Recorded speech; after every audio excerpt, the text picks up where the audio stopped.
Hey guys, welcome to my YouTube channel. তো আজকে চলে এসেছি আমরা একটু ঘুরু করতে, মানে আমরা আজকে আমার বাপের বাড়ি, আমার শ্বশুর বাড়ি সবাই মিলে চলে এসেছি পিকনিক করতে চিড়িয়াখানাতে। আর এসেই তো দেখলাম এত ভিড় যে আমরা দাঁড়ানোর জায়গা পাচ্ছি না, প্রচুর ভিড় হয়েছে। রোববারে যে এত ভিড় হয় জানতাম না। ঠেলে গুটে টিকিট কাউন্টারে টিকিট কেটে ঢুকে পড়লাম চিড়িয়াখানাতে। আমার মা যে খুবই হ্যাপি ছিল, আর আমার ভিডিও করাতে আমার মা খুব সহযোগিতা করে। তারপর আমরা সবাই মিলে ভেতরের দিকে রওনা দিলাম। আর আমার হাজব্যান্ড একদম ভিডিও করা পছন্দ করে না, তার জন্য আমি বেশি করে ওর ভিডিও করছিলাম, ওকে খচানোর জন্য। ফাইনালি আমরা একটা জায়গা খুঁজে পেয়েছি বসার জন্য। তো দিদি জামাইবাবু সবাই মিলে জায়গাটাকে গোছাচ্ছিল বসার জন্য, আর তার ফাঁকে আমি একটু ভিডিও করে নিচ্ছিলাম। সো গাইস, আমাকে আর আমার বরকে কেমন লাগছে অবশ্যই কমেন্টে জানাতে ভুলবে না। তো আমরা তারপরে সবাই মিলে খেতে বসলাম। তো এখানে অনেক কিছু নেওয়া হয়েছে, অনেকে এসছে আমাদের সাথে। সো মেনুতে অনেক কিছু নিয়ে এসেছিলাম, লুচি নিয়ে এসেছি, চিলি চিকেন নিয়ে এসেছি, মিষ্টি নিয়ে এসেছি। তো পেট ভরে সবাই খেয়ে দিয়ে বাগমামা দেখতে বেরিয়ে গেলাম।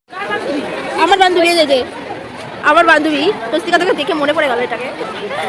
ফাইনালি স্বস্তিকাকে দেখার পর চলে যাচ্ছি আমরা বাগমামাকে দেখতে।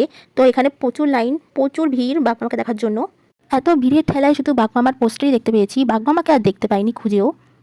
বাগমামাকে না দেখতে পেয়ে চলে আসলাম পাখির দিকে, অন্তত পাখি দেখি। এসেই দেখলাম বাগমামারা দাঁড়িয়ে আছে এক পায়ে। তারপরে গেলাম জিরাফ দেখতে। তো এত ভিড়, তো একজনকে তো কাঁধে নিয়ে নিয়েছে। আর জিরাফ দেখার জন্য আমিও ভিড়ের মধ্যে ঝাঁপিয়ে পড়লাম। আর এখানে অনেক বড় বিশাল উঁচু, যেটা দেখার জন্য আমরা অনেকেই অপেক্ষা করছিলাম জিরাফ মামা। প্রথমে তো জিরাফ মামা সামনে আসছিল না, গাছের আবদারে লুকিয়েছিল। তারপরে অনেক কষ্টে জিরাফ মামা আমাদের সামনে এসেছিল। তারপর অতি কষ্টে সামনে এসেছিল, কিন্তু একটুখানি দেখা দিয়ে মুখ ঘুরিয়ে চলে যাচ্ছিল জিরাফ মামা, কারণ আমরা ফটো তুলছিলাম আর উনি ফটো তুলতে একদম পছন্দ করে না। তারপর ময়ূর দেখতে এসে ময়ূর দেখে নিলাম, যেটা খাঁচার মধ্যে ঢোকার জন্য ছটফট করছিল। তারপর কোনোরকম মরকে সরিয়ে ময়ূর দেখে আমরা ওখান থেকে বেরিয়ে আসলাম। তারপর অনেক কষ্টে এক জায়গায় বাঘমামাকে দেখতে পেয়েছিলাম, কিন্তু বাঘমামা ঘুমিয়েছিল। বাঘমামা ওঠার কোনো ইন্টারেস্ট ছিল না। এখানে সবাই বাঘমামাকে দেখার জন্য ভিড় করেছিল। আমরা ভাবতে পারছো, একটা কাচের উপরে আমাদের জীবন রক্ষা করা ছিল, কাজটা ভেঙে গেলে কি হতো। এইসব কথা ভেবে বরকে নিয়ে তাড়াতাড়ি ওখান থেকে বেরিয়ে আসলাম।